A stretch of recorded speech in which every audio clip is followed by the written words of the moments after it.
नमस्कार. श्री ब्रह्मचैतन्य महाराज गोंदवलेकर प्रवचने सार 28 मे.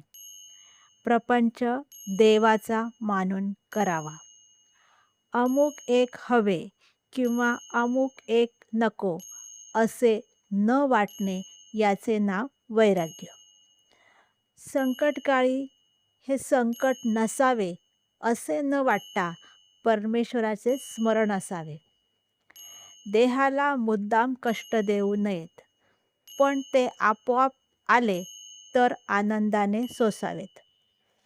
आपण शास्त्राविरुद्ध कर्म करू नये आणि दुसऱ्याने केले तर त्याला नावे ठेवू नयेत.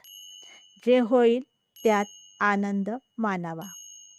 प्रपंच देवाचा मानून अभिमानरहितपणे तो करणे हा परमार्थ.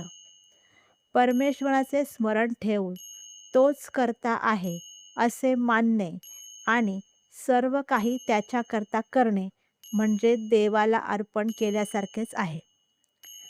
प्रपंचात आपले काम करत राहावे. तुमचा परमार्थही तुमच्या स्वाधीन नाहीये. सद्गुरू तो तुमच्याकरता करीत असतात, तेव्हा कशाचीही काळजी करू नये. सद्गुरू दर्शनाने पूर्वकर्मे पापे जळतात.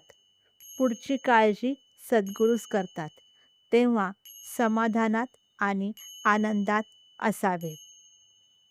भगवंताची मनापासून प्रार्थना करावी, म्हणजे तो आपल्याला पुढचा मार्ग दाखवतो.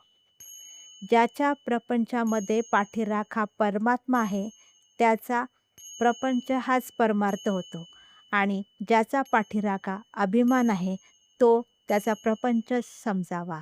धन्यवाद.